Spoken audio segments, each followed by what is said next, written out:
નમસ્તે દર્શક મિત્રો એવું કહેવાય છે કે સમયનો પ્રવાહ અસ્ખલિત રીતે વહેતો હોય એમાં આમ તો આપણે ભૂતકાળમાં ન જઈ શકીએ, પણ એવું બની શકે કે ભૂતકાળની યાદોને, એની સ્મૃતિઓને જો આપણે કંડારીને રાખીએ તો એને વર્તમાનમાં જીવી પણ શકાય અને ભવિષ્યમાં માણી પણ શકાય।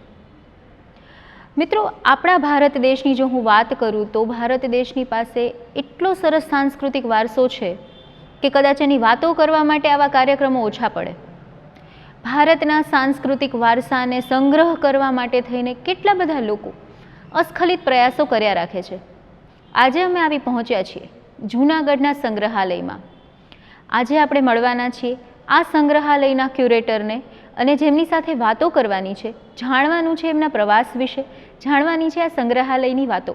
તો હું આજે દૂરદર્શન વતી સ્વાગત કરું છું ડૉક્ટર શેફાલિકા અવસ્થી મેડમનું કે જેઓ જૂનાગઢ સંગ્રહાલયના ક્યુરેટર છે। मैडम, आपनु दूरदर्शन में स्वागत है। दर्शक मित्रों, मैडमनी जर्नी खूब सरस रही है।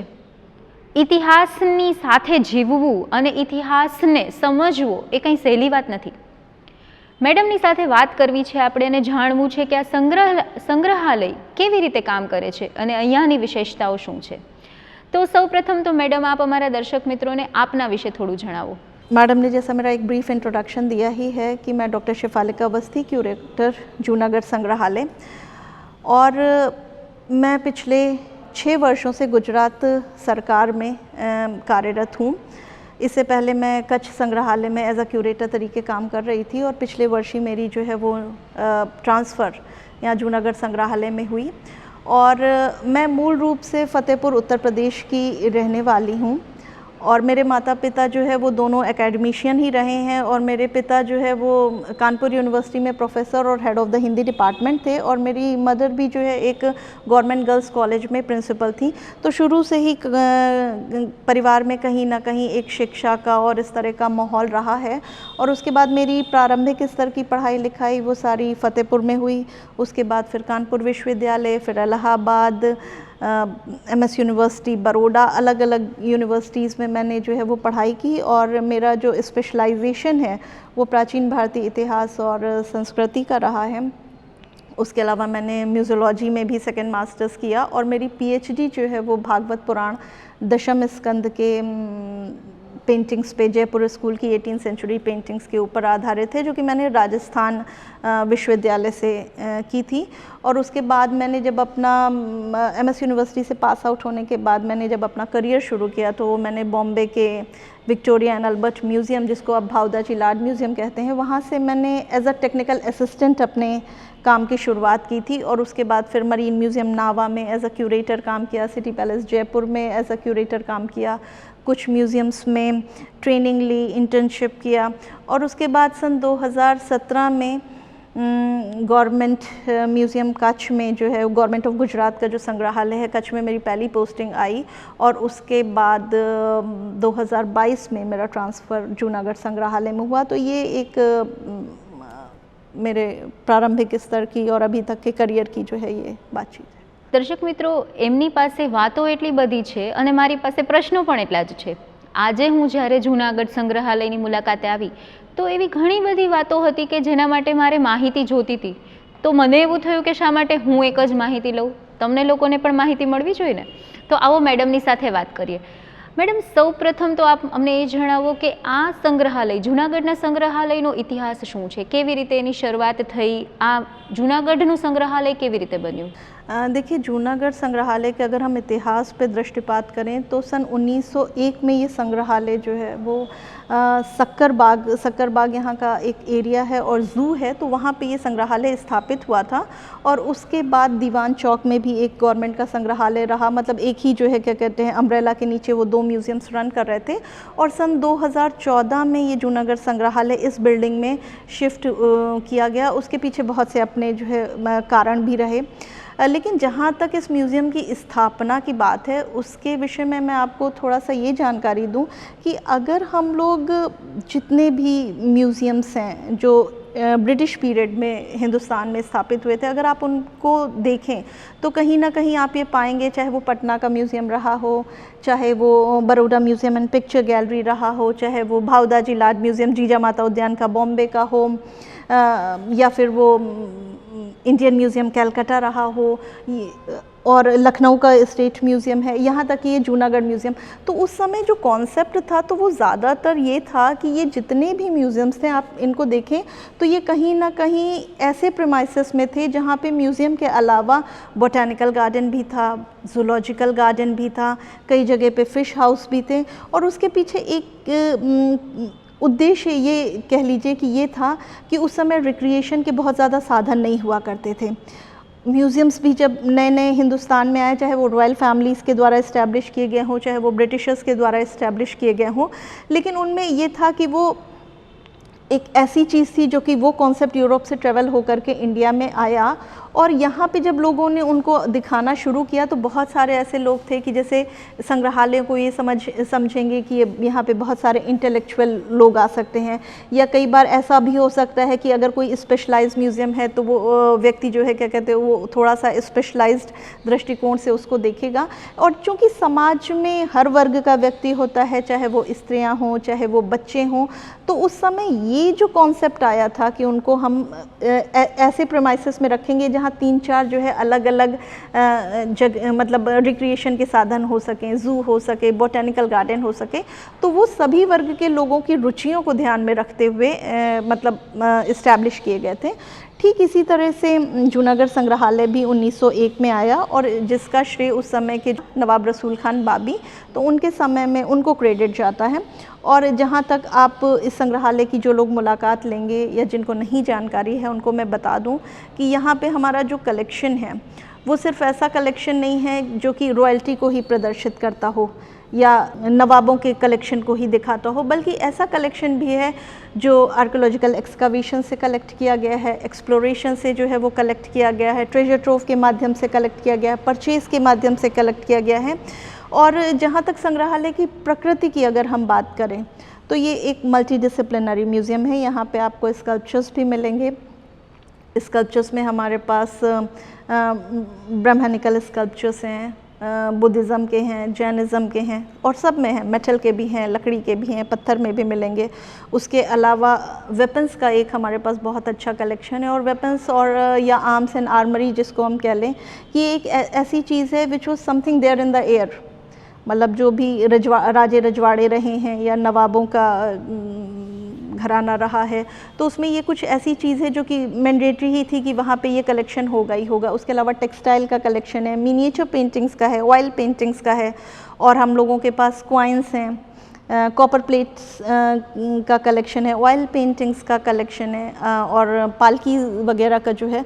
तो इस तरह से अगर देखा जाए तो मल्टीडिसिप्लिनरी कलेक्शन इस संग्रहालय का है। તો મેડમ તમે જે રીતે વાત કરો છો, મારે તમને એ જ પૂછવું હતું. હું મુલાકાત લેતી હતી ત્યારે હું હથિયાર માટેનો જે વિભાગ છે એમાં ગઈ હતી. વેપન્સની જે વાત કરો છો, અલગ અલગ પ્રકારની તલવારો હતી, અલગ અલગ પ્રકારના સાધનો હતા, તો એની શું ખાસિયત છે? એમાં પણ કંઈક વિવિધતા તો હોવાની જ. देखिए, जैसे हमारे संग्रहालय में अगर आप वेपन सेक्शन को देखेंगे तो उसमें 2-3 तरह के वेपन्स हैं, और उनकी खासियत ये है कि हमारे यहाँ फायर आर्म्स हैं।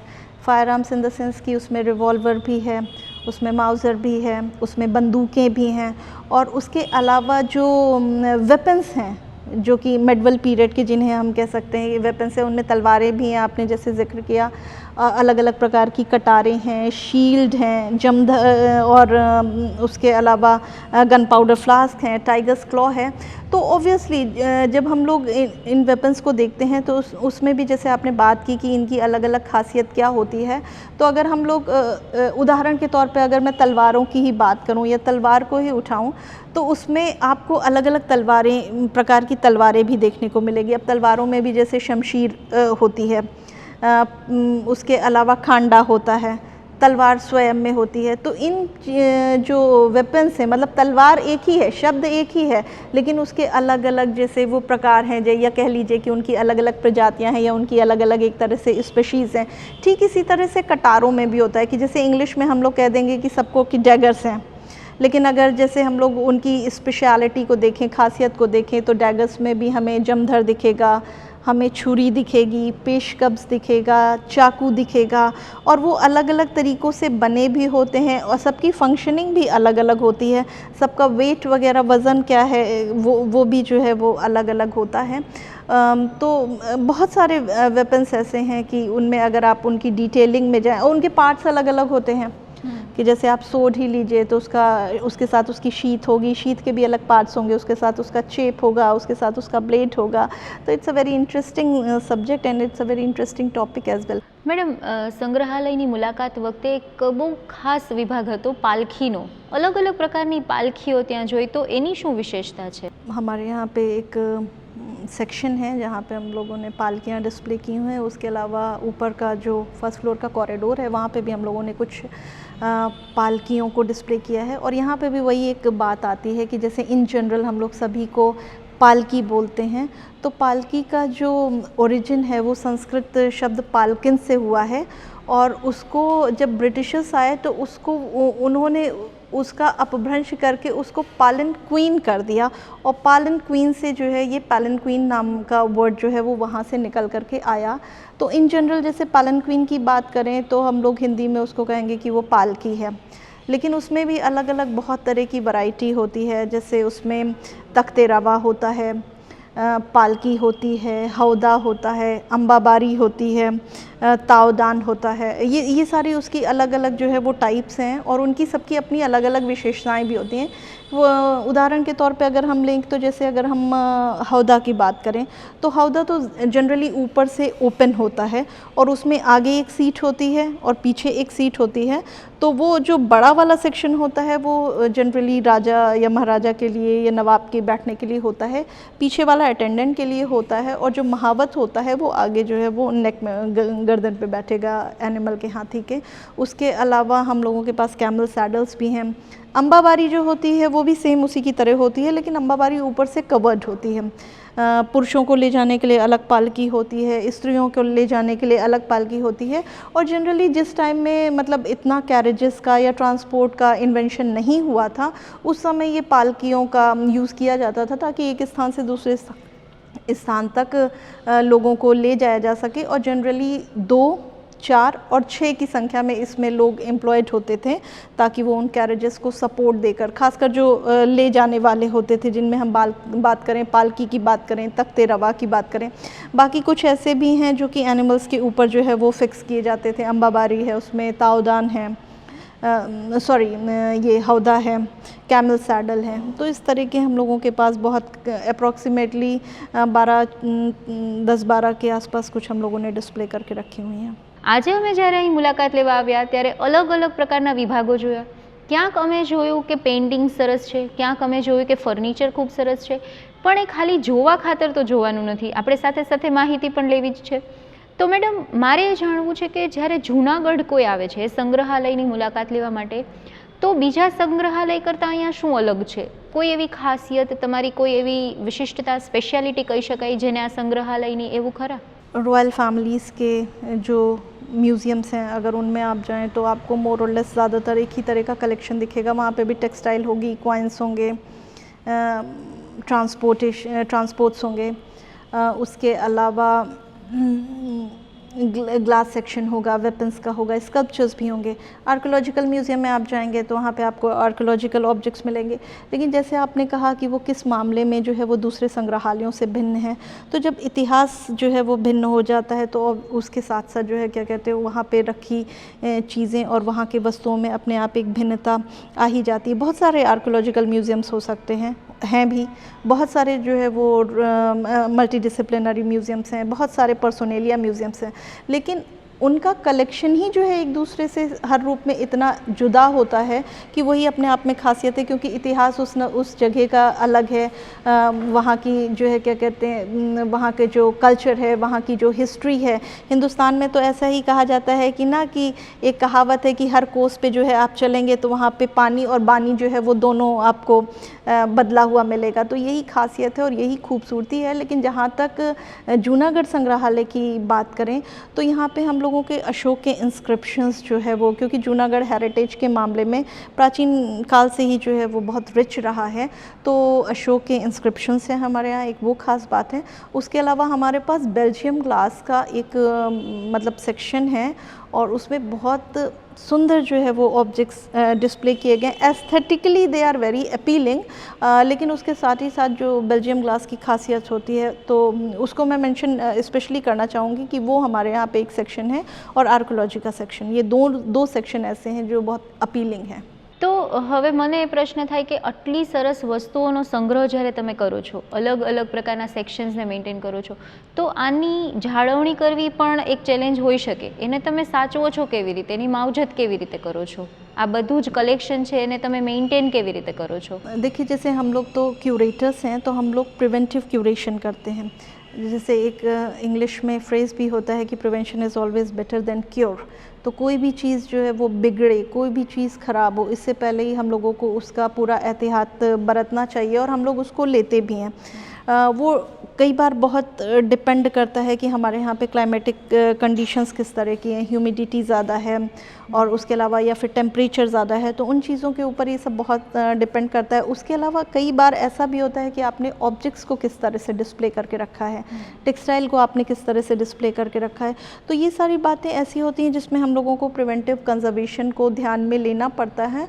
और जब हम लोग अपनी पढ़ाई करते हैं तो हम लोगों को कुछ क्यूरेटोरियल कंजर्वेशन भी बताया जाता है कि जैसे सपोज़ कोई इनऑर्गेनिक ऑब्जेक्ट्स हैं, मेटेलिक ऑब्जेक्ट्स हैं, अगर उनमें किसी भी प्रकार का मतलब उनमें क्लीनिंग की आवश्यकता है या कोई भी आपको कंजर्वेशन करना है तो आप क्यूरेटिव कंजर्वेशन कर सकते हैं, लेकिन आपको जो ट्रेंड प्रोफेशनल कंजर्वेटर होंगे उनके सुपरविजन में आपको ये काम, उनका गाइडेंस लेकर के आपको ये काम करना होगा। और अगर कहीं पे कोई मेजर इशू आता है तो डेफिनेटली उसके लिए म्यूज़ियम्स में कंजर्वेटर होते हैं, कंजर्वेटर की पोस्ट होती है। हमारे यहाँ संग्रहालय में भी सीनियर केमिस्ट की पोस्ट है, तो वो लोग ये सारा कंजर्वेशन का काम करते हैं। और बहुत सारे काम तो मतलब जैसे मैंने बताया कि प्रिवेंटिव कंजर्वेशन हम ही लोग करते हैं। ऑब्जेक्ट्स को किस तरह से हैंडल करना है, ऑब्जेक्ट्स को किस तरह से पकड़ना है, ये सब भी जो है वो एक तरह से एक प्रिवेंटिव कंजर्वेशन या उनकी देख रेख या उनके संरक्षण का हिस्सा बन जाता है। क्योंकि अगर पेंटिंग्स ही हैं, पेंटिंग्स को हम लोग किस तरह से हैंडल करेंगे, अगर हम लोग बहुत प्रॉपर्ली करते हैं तो उनकी लाइफ को जो है वो बहुत, हम लोगों ने उनको किस तरह की लाइटिंग में जो है वो एक्सपोजर दे करके रखा है मिनिएचर पेंटिंग्स को या ऑयल पेंटिंग्स को, ये भी अपने आप में एक बहुत जो है क्या कहते हैं बड़ी बात होती है कि हम लोग किस तरह से कलेक्शन को जो है उसकी लाइफ को प्रोलॉन्ग कर सकते हैं। तो ये सारा क्यूरेटिव कंजर्वेशन का काम हम लोग करते हैं। उसके अलावा ये भी बहुत है कि जैसे मैंने कहा कि ह्यूमिडिटी वगैरह अगर बहुत ज़्यादा है किसी भी जगह पे, तो वहाँ पे सिलिका जेल रखना, वहाँ पे पी डाइक्लोरोबेंजीन रखना, तो ये सारी चीज़ें ऐसी होती हैं। लेकिन यहाँ पे हम लोगों के पास ऑर्गेनिक ऑब्जेक्ट्स उतने ज़्यादा नहीं है, लकड़ी का भी है, टेक्सटाइल का भी है, लेकिन यहाँ पे ह्यूमिडिटी की वो समस्या नहीं है। तो कुछ चीज़ें जो है वो क्लाइमेटिक कंडीशन के हिसाब से भी थोड़ी आसान हो जाती हैं, बट निश्चित तौर से हम प्रिवेंटिव कंजर्वेशन की ओर पूरा ध्यान देते हैं। मैडम, મને હવે એ પ્રશ્ન થાય કે આટલું સરસ કલેક્શન આપે રાખ્યું છે અલગ અલગ સેક્શનમાં ગોઠવીને, તો શું આ કલેક્શન આમ જ રહેતું હોય છે કે આમાં વધારો પણ થતો હોય છે? કલેક્શન બદલાતું રહેતું હોય છે સમયાંતરે કે પછી એ આવી જ રીતે હોય? नहीं, देखिए संग्रहालयों के पास कलेक्शन वो होता है और हम लोगों ने डिस्प्ले किया होता है, लेकिन उनका एक म्यूज़ियम्स की एक रिस्पॉन्सिबिलिटी ये भी होती है कि अगर उनके पास कलेक्शन काफ़ी है, उनके पास स्टोर्स में भी कलेक्शन है, तो over a period of time उन्हें वो कलेक्शन को वो चेंज करते रहना चाहिए। ऐसा नहीं होना चाहिए कि कोई 10 साल पहले संग्रहालय को देखने के लिए आया है और वो 10 साल बाद भी आकर के वो यही कहे कि उस समय मैं जो ये मूर्ति यहाँ पे देख करके गया था आज भी वो यहीं पे डिस्प्लेड है, या ये जो कलेक्शन यहाँ पे था ये गैलरी का हूबहू है, उसमें चेंज। क्योंकि जैसे जैसे हम लोग जितनी ज़्यादा चीज़ें ऑफ़र करेंगे लोगों को इन टर्म्स ऑफ कलेक्शन, तो उसमें वो रिसर्च का भी स्कोप बढ़ जाता है, गैलरीज़ भी वो बहुत ज़्यादा वाइब्रेंट होती है। और दूसरा ये होता है कि जो ऑब्जेक्ट्स अंदर रखे हुए हैं, स्टोर में रखे हुए हैं, उनको भी एक मौका मिलता है, मतलब they can also take a जो है वो मतलब they can also come into the air and they can also get some exposure. तो ऑब्वियसली वो चेंज करते रहना चाहिए और संग्रहालय करते भी हैं। और जहाँ तक आपने कहा कि वो संग्रहालय में यही रहता है या उसमें जो है क्या कहते हैं वो बढ़ाया भी जाता है, तो कई बार ऐसा होता है कि अगर जैसे संग्रहालय है उनका जो अगर उनका जो भी उनका कैरेक्टरिस्टिक है या जो भी संग्रहालय की स्पेशलिटी है, जैसे सपोज़ कि कोई आर्ट एंड आर्कोलॉजिकल म्यूज़ियम है, तो अगर उनको अपने कलेक्शन को बढ़ाना होगा तो वो आर्कोलॉजिकल स्पेसिमेंट्स को लेकर के, और उसमें बहुत सारे अलग अलग तरह के मेथड्स होते हैं कि हम किस तरह से अपने कलेक्शन को बढ़ा सकते हैं, परचेज़ के थ्रू बढ़ा सकते हैं। किसी ने अगर आपको कलेक्शन दिया है तो वो आप कर सकते हैं, लेकिन आपको ये देखना पड़ेगा कि उसकी क्या वैल्यू है, उसके साथ कोई लीगल इश्यूज़ वगैरह तो नहीं जुड़े हुए हैं, उसके साथ कोई कंट्रोवर्सी तो नहीं जुड़ी हुई है, क्योंकि जब हम लोग परचेज़ करने के लिए जाएंगे या करेंगे तो बहुत सारे एस्पेक्ट्स को हमें ध्यान में रखना पड़ता है। और सिर्फ परचेज़ ही नहीं होता, एक्सकवेशन के माध्यम से, एक्सप्लोरेशन के माध्यम से एंथ्रोपोलॉजिकल ऑब्जेक्ट्स को भी आप एक्वायर कर सकते हैं, बीक्वेस्ट के माध्यम से, डोनेशन के माध्यम से, लोन के जो है वो तरीके होते हैं। तो म्यूज़ियम्स ये करते हैं, लेकिन वो करने में वो अपने म्यूज़ियम का जो उनका नेचर है और जो उनका स्पेशलाइजेशन है वो ध्यान में रखना पड़ता है। મને એવું લાગે છે કે મેડમની સાથે વાત કર્યા પછી આજે કદાચ તમને લોકોને એવું થશે કે આની જાળવણી કરવી, માવજત કરવી અને મારા અને તમારા જેવા સામાન્ય લોકો સુધી આ ભૂતકાળની માહિતી સચોટ રીતે પહોંચે એના માટે કેટલી મોટી ટીમ કામ કરે છે અને એ પણ કેટલી સરસ રીતે। તો મેડમ મારે એ જાણવું છે કે આટલું સારું કામ તમે જ્યારે કરો છો તો સ્વાભાવિક છે કે આ કામ તમે કરો છો સામાન્ય જનતા માટે, તો કેટલા પ્રમાણમાં લોકો આવતા હોય છે આ સંગ્રહાલયની મુલાકાત લેવા માટે? આમ એક્ઝેક્ટ નંબર ન કહી શકાય પણ અપ્રોક્સિમેટલી કેટલા લોકો આવતા હોય છે? देखिए, इस समय जैसे कि ये मई का महीना चल रहा है, मई का, तो स्कूल कॉलेजेस भी बंद रहते हैं। उसके अलावा जो है वो समर का भी सीज़न होता है, तो टूरिज़म के लिए जो है वो मुझे नहीं लगता कि बहुत ज़्यादा होता है। तो हाँ, गर्मियों के मौसम में थोड़ा सा जो है क्या कहते हैं वो पर्यटकों की संख्या, जो चाहे वो लोकल विजिटर्स हों चाहे से बाहर से आने वाले हों, उनकी कुछ जो है वो कम होती है, लेकिन अप्रॉक्सीमेटली 150 से 200 के आसपास, 100 जो है इस तरह से ऐसी संख्या में जो है वो लोग आते हैं। लेकिन जब सीज़न स्टार्ट होता है, जैसे सितंबर अक्टूबर के महीना से लेकर के फरवरी तक, उस समय पर्यटकों की संख्या यहाँ पे बहुत ज़्यादा बढ़ जाती है, जिसमें लोकल पब्लिक भी बहुत होती है। और ख़ासकर जब ये गिरनार की परिक्रमा होती है, शिवरात्रि होती है, तो उस समय संग्रहालय में बहुत ज़्यादा फुटफॉल वो बढ़ जाता है। तो दर्शक मित्रों, આજે જૂનાગઢ સંગ્રહાલયની મુલાકાત લીધા પછી મને એવો ખ્યાલ આવ્યો કે મેં આટલા બધા વર્ષો સુધી અલગ અલગ સંગ્રહાલયોની મુલાકાત તો લીધી હતી, પણ આજે ખરા અર્થમાં હું એને સમજી શકી છું કે સંગ્રહાલયનું કાર્ય શું છે।